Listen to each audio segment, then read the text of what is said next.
Yo guys, what is going on? I'm back to another video. I apologise that this preview's out so late on this Friday. You'll realise why it's out so late in the vlog that I will post after this preview. So like I say, if you haven't seen it yet, go and check it out or put on your notifications and you'll get the alert as soon as that vlog is up. But yeah, we're here. Boro versus Blackburn down at Riverside Stadium tomorrow. What do we think will happen? Anything can happen. Let's be honest, anything can happen. Yeah, our last game, Aston Villa at home, 3-0 defeat. I put it down as embarrassing. It was humiliation. It was gutless. It was heartless. It was everything negative you would say that performance was. And now we have to prepare for Blackburn tomorrow, who come here, who are a decent team. You know, Tony Mowbray's got them playing very, very well as well. And, you know, I hope tomorrow Tony Mowbray, no doubt he will. But I do hope that he does get a good reception back to the Boro. You know, the guy's a legend. No more has to be said on that. The guy is literally, I don't know if I even say literally, the guy is a legend. And, you know, a few ex-Boro boys coming to the Riverside tomorrow. Richie Smallwood's coming. Danny Graham, who obviously banged the hat-trick at the weekend as well, he's coming. So, about this Blackburn side, they are good going forward. They are good-ish at maybe defending. Even though they've leaked goals, they're banging them in as well. Danny Graham has got a hat-trick at the weekend, already said.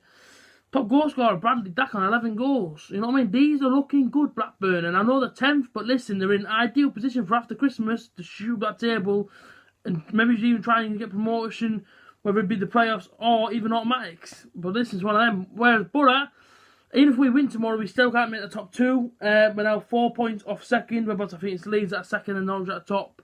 So yeah, we're actually 4 points off, so we made that little bit of a gap now. Well done, Boro. So even if we win tomorrow, we're still chasing, when ideally we would have liked to have been first or second at this point and let people chase us. It's kind of the other way around. But of course, you know, this league is mental and anything can happen weeks to come. So let's get straight into it. Let's talk about a little bit about Blackburn. Manager, we all know him, Mowbray, Tony Mowbray, coming back, absolute legend tomorrow. Going to be great having him back in Riverside for 90 minutes. Stadium, Ewood Park. I've been there twice. The first time when David Dunn scored from the edge of the box, I think it was the 79th minute, somewhere along then. It was pouring down rain in Blackburn, and the ball came out to him. I think pretty sure they got a corner, and it was cleared or something, and it came back to him, and he struck it with his right foot, straight across the floor, straight to the bottom corner. Beat us 1-0. Went back a few years later, and we actually did them 4-0. Robbie Savage got sent off in that game. George Boateng scored his first ever goal for Middlesbrough, and Hasselbank got a hat-trick. So it was a pretty good day. Like I say, you know, if you're a Boro fan in that way in, it's a pretty good day for you. Let me know if you were there, actually. Let me know if you were there in the comment section. But yeah, in terms of Blackburn's last 5 games, 2 wins, 2 losses, and 1 defeat, which is not bad at all, really, form-wise, you would say. 2 defeats to teams that maybe you would think, I don't know, it's one of them whereabouts, you know, let's just get into it. 1, the games against QPR and Sheffield Wednesday. Sheffield Wednesday, with Danny Graham scored the hat-trick, did them 4-2 at home, did QPR at home as well, who obviously Boro got to go to next Saturday at home, 1-0.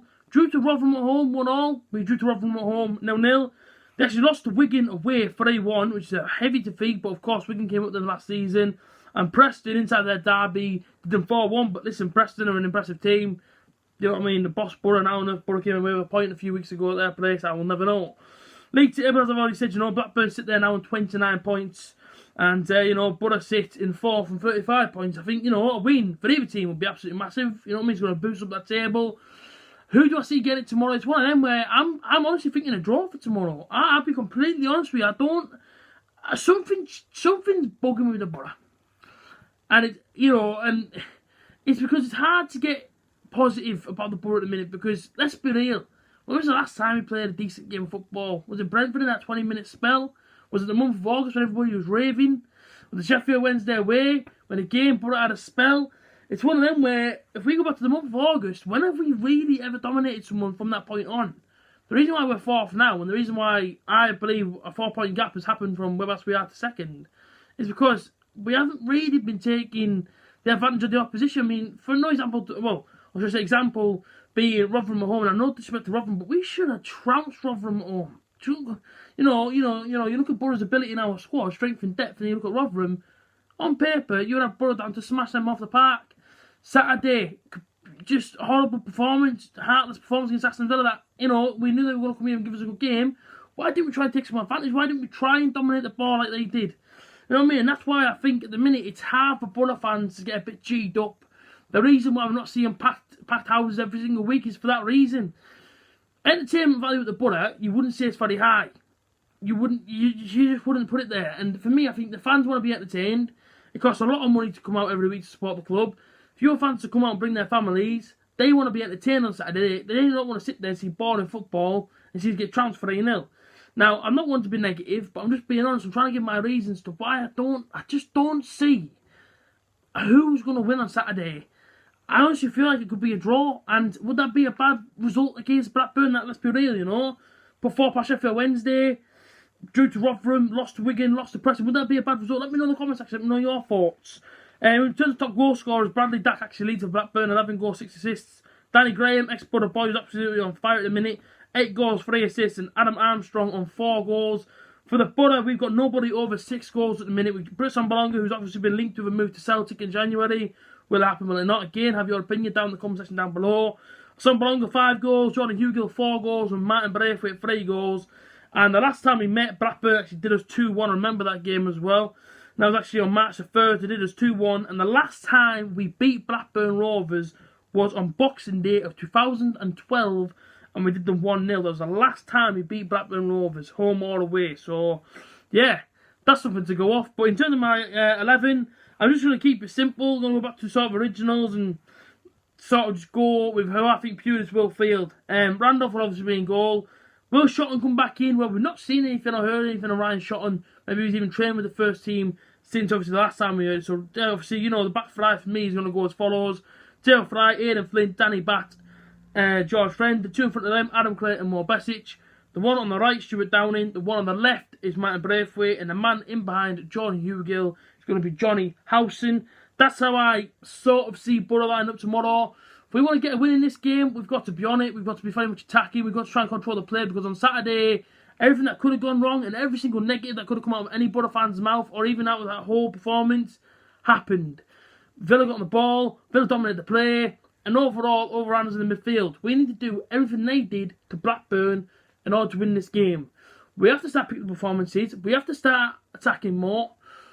And we have to just dominate the play at home. Away from home, I can understand why we sit back at times, but at home, no way. Boro should be attacking from the off, going for it for the full 90 minutes, no matter what the result. No matter even if we got 2-0 up in the first 20 minutes, don't sit back, because all you're doing then is just inviting the opposition to come on to you.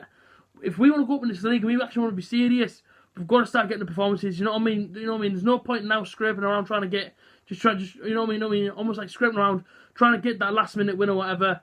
It just isn't doable. I know it's a championship. People say, oh, you know, if it happens, I'll take it. But you know, if if people like myself are going to complain about the attendances, we want to be entertained, then come on, Boro. You know what I mean? We've got to start entertaining the fans, and it's simple as that. You know. I don't know how many Blackburn are bringing down tomorrow. If you do know, let me know in the comment section down below. I'm looking forward to the game as always.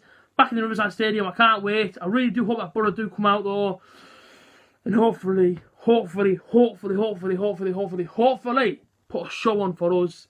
I'm going to go 1-1. Let me know your score predictions down below in the comment section as well. I want to give it more, but at this moment in time, based on the way we're playing, I just want to say 1-1.